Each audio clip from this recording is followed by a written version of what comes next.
چې کله لیډر ښکنځل کوي نو بیا خو به کارکنان کوي ښکنځل، چې کله لیډر بدتمیز او بد اخلاق وي بیا خو به کارکنان کوي بد اخلاقي. موږ دا وایو چې دا حکومت په تعلیم کې هم ناکامه دی، دا په صحت کې هم ناکامه دی، دا د پولیس په نظام کې هم ناکامه دی. د ووټ خبره کوئ، په دې ملک کې د ووټ عزت نه وي، سیګنل یې میلاویږي. آیا ایم ایم ای بحال شو؟ څه سیګنل خو نه دی میلاو. ګوره د جمعیت علما اسلام نواز شریف سره چې داسې کېږي دا ټیک دی؟ موږ دا وایو جمعیت علما اسلام چې احتساب دا د هر چا د یو خاندان د یوه سړي د یوه زیات د یوې پارټۍ دی نه کو کتارا نامی محمد دل کا اجالا نامی محمد صلی اللہ علیہ وسلم صلی اللہ علیہ وسلم. پوچھے گا مولا لایا ہے کیا کیا، پوچھے گا مولا لایا ہے کیا کیا، پوچھے گا مولا لایا ہے کیا کیا. سرحدي صاحب دا راته ووایه چې خیبر پښتونخوا کې یو مومنټ وکړو ستاسو چې دی کمګرین خیبر پښتونخوا، تاسو څه ولیدل د پولیسو په نظام باندې سیاست کېږي، تاسو په خپله څه وکړل؟ بسم الله الرحمن الرحیم. موږ د اولې ورځې څخه موږ دا وایو چې په خیبر پښتونخوا کې د تحریک انصاف حکومت د تعلیم، د صحت او د ثقافت، د پښتانه د تهذیب د دې ټولو جنازه وایستله. زه نه وایم دا تیر یو کال مخکې د سرکاري سکولونو چې کوم میټرک رزلټ راووتی، د میټرک په هغه کې اول پوزیشن، دویم پوزیشن، دریم پوزیشن پر دې باندې پرایویټ تعلیمي ادارې راغلي، سرکاري سکولونه په دې کې فیل شو. دا د دې خبرې دلیل دی چې د تعلیمي نظام ناکامه دی. دویمه دا ده چې د پېښور چیف جسټس د پېښور های کورټ ریمارکس د هغه موقف دی چې په خیبر پښتونخوا کې په کاغذانو کې د تعلیم د بهتري خو ډېر ښایسته تحریرونه شته، فیصلې شته، مګر پر ګراوند باندې په تعلیم کې یو قسم بهتري نه ده راغلې. د هیلت په حواله باندې 2 هفتې دمخه چیف جسټس ثاقب نثار پېښور ته راغلی. په پېښور کې پرویز خټک را طلب کړي، بیا دی لاړې لیډي ریډینګ هسپتال وزټ یې هم وکړي. هغه په خپله وایي چې د پېښور لیډي ریډینګ هسپتال کې چې کوم سهولتونه پکار دي د صحت د مریضانو دپاره، د شهریانو دپاره، د بیماریانو دپاره، هغه یو شی هم نشته. پرویز خټک نه سوال وکړي، د دې جواب نه دی ورکړی.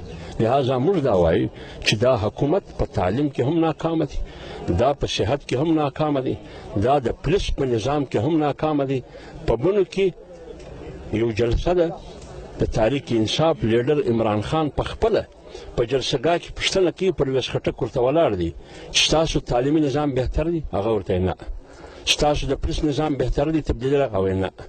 ستاسو د صحت نظام کې بهتري راغلې ده؟ پوره جلسه ورته وایه.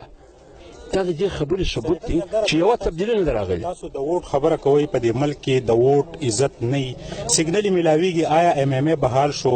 څه سیګنل خو نه دی میلاو. ګوره د جمعیت علما اسلام سیاست دا نه د امپایر په اشاره دی، نه د جمعیت علما اسلام په سیاست کې د دولت عنصر شته، نه د طاقت عنصر شته.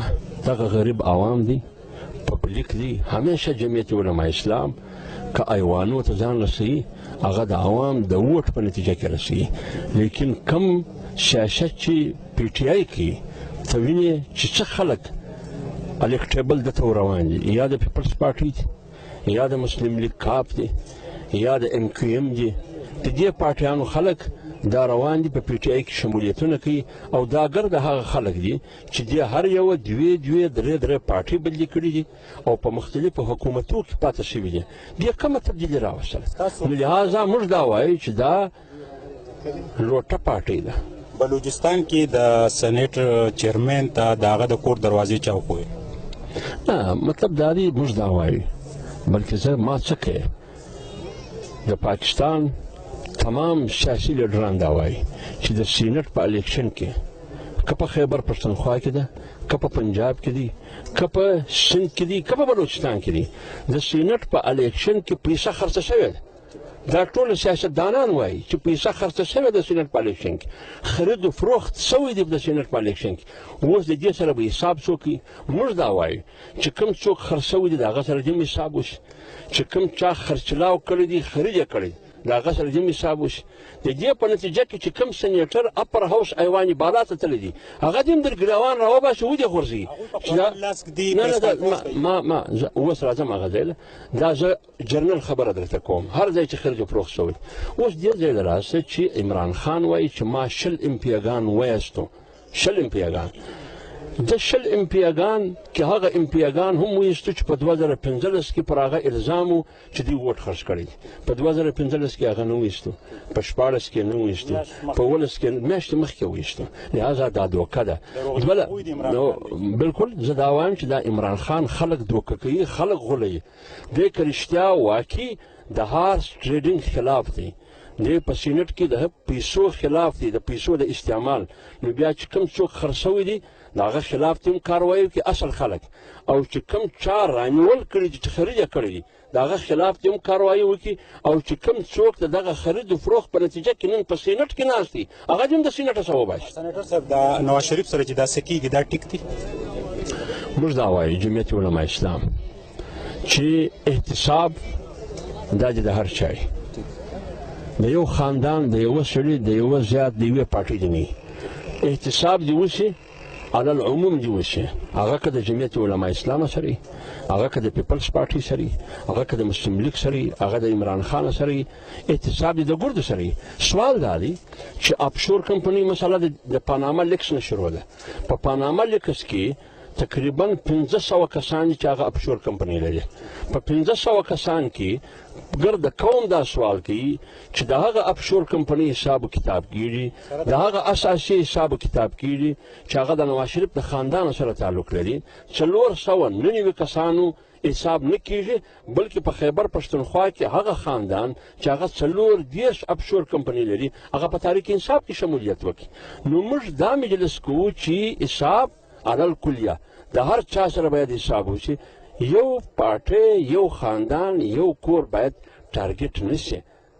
دا د MNA درلېږلی د سوات خلکو ولا څه کم لاک ووټ ورکړي دي، په دې غیوره خاوره موجود یی. د دغه MNA چې دی د هغه په کورسو ختل هلته کې دومره هنګامه جوړول دې ته تاسو په کم نظر ګورئ؟ زه که ته چې کوم MNA خبره کوي هغه دلته ستی کم خوړی بولي، لوند خوړی بولي که چشمه د هغه په باره کې د لوند خوړه څه پوښتنه وکړه ما ته دونه درک نه دی مان. سنیټر صاحب اخرنی ته دا وایي په سوشل میډیا د تحریک انصاف د وجې نه د پوره سیاسي پارټو مشران چې دی هغه دغه کېږي، د دغه سوشل میډیا ته په کم کردار تاسو ګورئ؟ آیا د دې مخنیوی په کار دی؟ تاسو څه مطالبه کوئ؟ ګوره جمعیت علما اسلام د بد اخلاقي، د بدتمیزۍ، د ښکنځلو سیاست نه کوي. چې کله لیډر ښکنځل کوي نو بیا خو به کارکنان کوي ښکنځل. چې کله لیډر بدتمیز او بد اخلاقي بیا خو به کارکنان کوي بد اخلاقي. تاسو ولیدل په 116 درنه کې دی پر کنټینر ولاړو په پارلمنت کې ناست تمام سیاسي قیادت ته د ښکنځلې کولې. د ده کومه ګفتګو وه، کومه بدتمیزي وه، او دا پارلمنت کې ناست خلکو ته غله ویل، ډاکوګانې ورته ویل، لوټېراګانې ورته ویل، استعفا یې ځینې ورکړې. هغه پارلمنت له برور دی پکې کښېناستي. هغه پارلمنت څه چې د ښکنځل ورته کول د هغه څه اوس هم TD اخلي، د هغه کمیټې چیرمنان دي اوس پیسه او تنخواوې د هغه نه اخلي. عمران خان په 15 کاله کې په پارلمنت کې 3 اجلاسونه نه دي راغلي، په کروڑاو روپۍ یې وړي دي د تنخوا او د TA او د DA. نو که چیرې پارلمنت ډاکوګانو دي پر پارلمنت زه لعنت وایم او پارلمنټرین ته ښکنځل کوم، نو بیا خو دې استعفا یې ورکړه دا پارلمنت له بل ځای ولې ورلې؟ کم سے کم د حرامخوري خو نو مه کوه، د تنخوا یې مه خوره، لیکن دی هغه هم کوي. لهذا د دې خلکو په سیاست باور نشته، د دې په وراشه باور نشته، دا د ښکنځلو، د بد اخلاقیو، د بدتمیزۍ لڅ او بربند سیاست کوي. اخر کې راته ووایه چې په شای څوک دی د امپایر؟ ګوره دا خو باید د عمران خان څخه پوښتنه وشي چې تا خبره کول چې تا امپایر د ما سره دي، هغه امپایر څوک دی؟ هغه امپایر څوک دي نامعلوم دي دا دی لکه د سړي چې پلار نه معلوم نو هغه سیاست خلک څه وایي رنګ جهان مننه خبرو کول مرمه عزت حسین سره سہیل باچا شموزو पूछेगा मौला लाया है क्या क्या पूछेगा मौला लाया है क्या क्या पूछेगा मौला लाया है क्या क्या पूछेगा मौला लाया है क्या क्या मैं ये कहूँगा